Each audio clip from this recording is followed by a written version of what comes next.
আজকে আমরা দেখব পদার্থবিজ্ঞান দ্বিতীয় পত্র নবম অধ্যায় পরমাণু মডেল ও নিউক্লিয়ার পদার্থবিজ্ঞান অধ্যায়ে রাজশাহী বোর্ড 2024 সালের প্রশ্নটি। প্রথমেই প্রশ্নে একটি গ্রাফ চিত্র দেখতে পাচ্ছি। গ্রাফ চিত্রে এ বি সি তিনটি বিন্দু এবং এখানে প্রারম্ভিক পরমাণুর কিছু ডাটা দেওয়া রয়েছে এবং নিচে আমাদের হচ্ছে এক্স অক্ষ বরাবর অর্ধেয় দেওয়া রয়েছে। এখন আমাদের উদ্দীপক আরও কিছু তথ্য ছিল। উদ্দীপকের চিত্রে একটি তেজস্ক্রিয় এক্স পরমাণু তেজস্ক্রিয় ক্ষয়ের চিত্র দেখানো হয়েছে। অর্থাৎ এখানে যে চিত্রটা এটা হচ্ছে তেজস্ক্রিয় এক্স পরমাণু এক্সের ক্ষয়ের চিত্র দেখানো হয়েছে এবং যার গড় টাও দ্বারা প্রকাশ করে। টাও এর মান দেওয়া রয়েছে 2.488 × 10³ বছর। এখন আমাদের গণক প্রশ্নটি যদি আমরা দেখি, মৌলটির 0.25 n0 পরিমাণ ক্ষয় হতে কত সময় লাগবে, অর্থাৎ আমাদের টি এর মানটা বের করতে বলা হয়েছে। অর্থাৎ বি যে বিন্দুটি এখানে কিন্তু 0.25 n0 এখানে ক্ষয় হতে কত সময় লেগেছে এটা আমাদের গণক প্রশ্নেতে বের করতে বলা হয়েছে। এখন আমরা যদি গণক প্রশ্নটি সলভ করি, ঘনক প্রশ্নে আমাদের দেওয়া রয়েছে যার গড় আয়ু অর্থাৎ এক্স পরমাণুটি গড় আয়ু দেওয়া রয়েছে। মৌলটির গড় আয়ুকে টাও দ্বারা প্রকাশ করা হয়। টাও = 2.488 × 10³ ইয়ার। এখন মৌলটির ক্ষয় ধ্রুবক বা অবক্ষয় ধ্রুবক যাকে ল্যামডা দ্বারা প্রকাশ করা যায়, ল্যামডা = 1/τ। এটি হচ্ছে ক্ষয় ধ্রুবক বা অবক্ষয় ধ্রুবক সূত্র বা এর রাশিমালা। এখন আমরা যে মান বসাই 1/2.488 × 10³ ইয়ার। এতটুকু ক্যালকুলেশন করলে আমরা পাই 2.02 × 10⁻⁴ পার ইয়ার। এখানে যেহেতু ইয়ারে দেওয়া রয়েছে তাই এখানেও এককটা ইয়ারেই হবে। এখন আমরা কেন অবক্ষয় ধ্রুবক বা ক্ষয় ধ্রুবক বের করলাম? যেহেতু আমাদের সময় নির্ণয় করতে বলা হয়েছে আর আমরা জানি সময় নির্ণয়ের যে রাশিমালা বা সূত্রটি এখানে আমাদের ল্যামডার মানটা লাগে, যার কারণে আমরা শুরুতেই টাও থেকে ল্যামডার মানটাই বের করে নিয়েছি।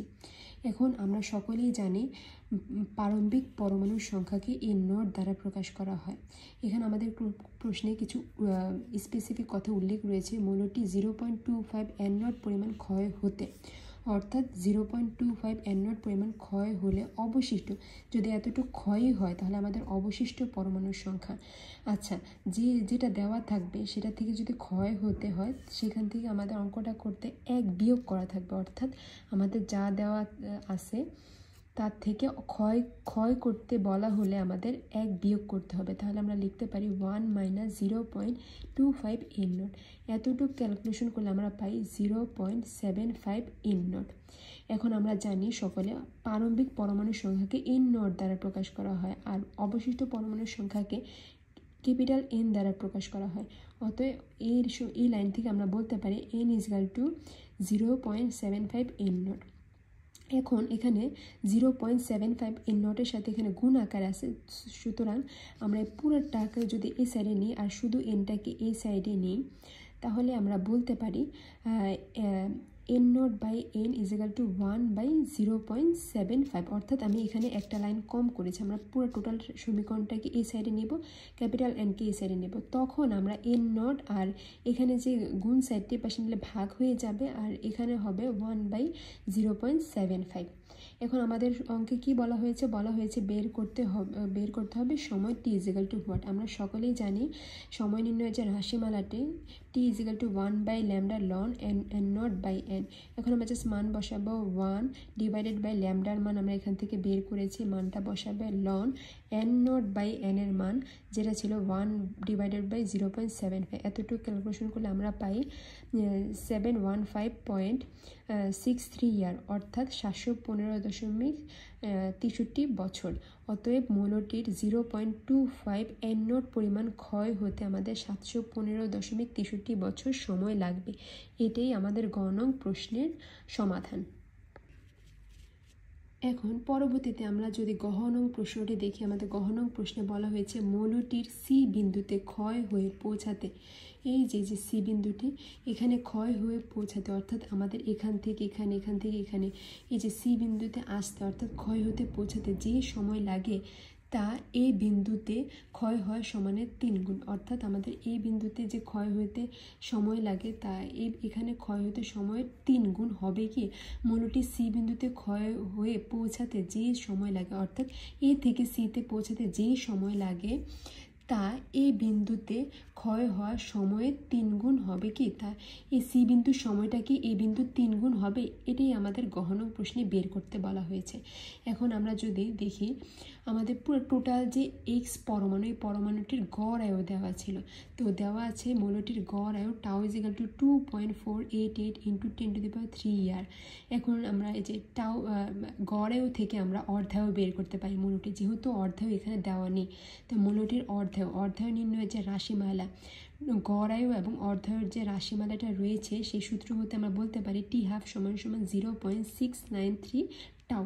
এখন এই মানটা এখানে বসেছে, টাউ এর মানটা বসালে আমরা অর্ধায়ুটা পেয়েছি, অর্ধায়ুটা এসেছে 1724.184 ইয়ার।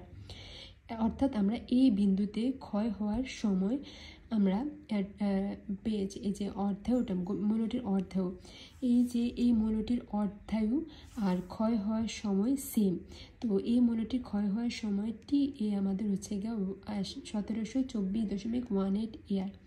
এখন আমরা আবার সি বিন্দুতে ক্ষয় হওয়ার সময়টা বের করব, তারপর আমরা তুলনা করব। এখন আমরা সি বিন্দুতে পরমাণুর সংখ্যা, এখানে আমাদের পরমাণুর সংখ্যা n = দেওয়া ছিল 0.125 n0।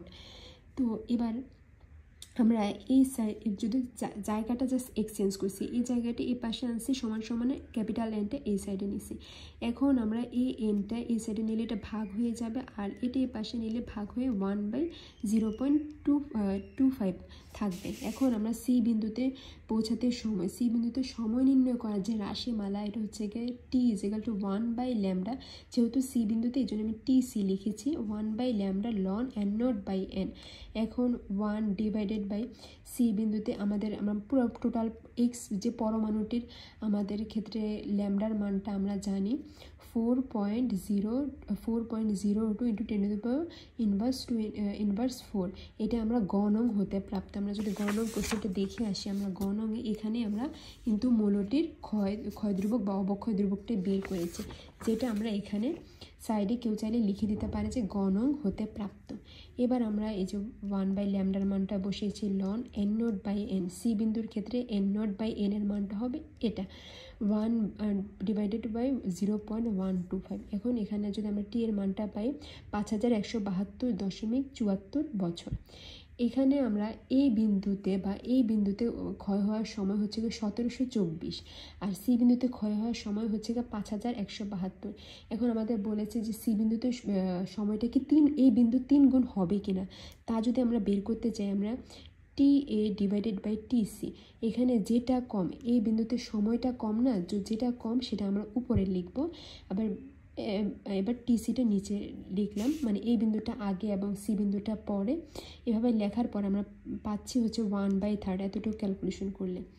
এবার আমরা টিসি ওনারা কোশ্চেনে বলা হয়েছে আমরা এখানে যেটাই আগে বা পরে লিখিনি ওটা সমস্যা নেই, আমাদের আসল জায়গাটা হচ্ছে এখানে যেটা আমাদের এই বিন্দুটা কি 3 গুণ হবে নাকি সি বিন্দুটা 3 গুণ হবে। আমাদের প্রশ্নে বলা হয়েছিল যে সি বিন্দুতে ক্ষয় হতে যে সময় লাগে তা এই বিন্দুর ক্ষয় হওয়ার 3 গুণ, অর্থাৎ সি বিন্দুটা এই বিন্দুর 3 গুণ হবে। তো এটা যদি আমরা এই বিন্দুটা বলতো তাহলে আমরা এখানে TA লিখতাম, যেহেতু সি বিন্দুটা এই বিন্দুতে ক্ষয় হতে 3 গুণ সময় লাগে তাই আমি TC লিখেছি। TC = দেখতে পাচ্ছি যে 3 × TA, এই যে TC = 3 × TA। সুতরাং মৌলটি সি বিন্দুতে ক্ষয় হয়ে পৌঁছাতে যে সময় লাগে তা এই বিন্দুতে ক্ষয় হওয়া 3 গুণ হবে।